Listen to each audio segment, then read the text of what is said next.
How to find a great virtual wholesaling market. What's up, guys? Zach Ginn here, and in today's video, me and Greg here, we show you exactly how to find a great virtual wholesaling real estate market. Before we get in the video, guys, remember you need to smash that like button and subscribe, and let's get in the video.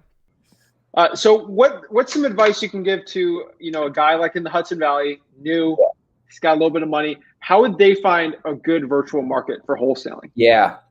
That's a great question, dude. So what I would do is if you're like in New York and you don't want to screw around with attorneys and stuff, which I would recommend you try in New York, honestly. Like I know it's like, I kind of make it seem like it's hard. It is harder, but it's definitely a lot better once you get a contract. And, we could, they could hit me up on Instagram. I'd be happy to help them out. My buddy, Mike Pinter, is like the expert in New York for this stuff. But anyway, what I would do is I would probably pick a market that I can drive to, because I jumped right into Dallas, Texas, when I first started going virtual. And I know that area really well, the Dallas market. So that's why I did that. And there's a lot of activity in that market.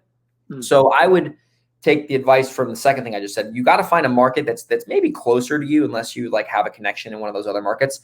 You got to find a market where there's a lot of demand, because a lot of people, they want to go virtual in these middle of nowhere markets.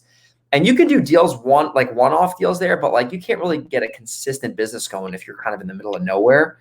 Because it's just tough, because there's not a lot of demand for property. So I would find a city near you, like in the Hudson Valley, maybe like Scranton, Pennsylvania, or like Philly or Pittsburgh or something. Pittsburgh's kind of far, but something like Connecticut, maybe. Actually, not Connecticut. You need attorneys. But find an area that's drivable, where there's some serious demand in the city, where it's like a real city. Maybe there's a college there, or there's like a big corporate company there. And I would just make sure that there's legitimate demand for that offer, which is a wholesale deal, right?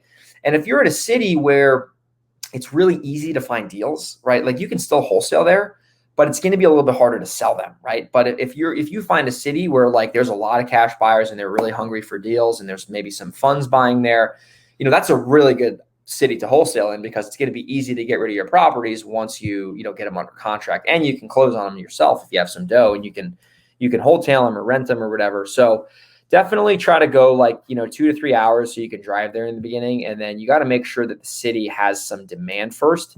That's how I would pick a market if I was starting fresh, and if I still lived in New York. Thank you so much for watching that video today. If you want more free value for wholesaling real estate, remember to smash that like button and subscribe. Guys, if you want to join the best wholesaling real estate mentorship in the planet and join the wholesaling course that has the most people in it in the history of the world for wholesaling real estate, go to freewholesaling.com. It's free. There's no gimmicks. There's no upsells in this course. It is an absolute free wholesaling course. I've been told to charge thousands and thousands of dollars for it. I give it out for free. So like this video and subscribe. Join the movement for wholesaling real estate, and go to freewholesaling.com and join my Wholesaling Houses for Real Facebook group. That is the largest mastermind in the country of like-minded wholesaling entrepreneurs who want to get connected absolutely for free and learn wholesaling real estate. Guys, I'll hope to see you there. Thank you so much, and I can't wait to see you in the next video. Have a blessed one.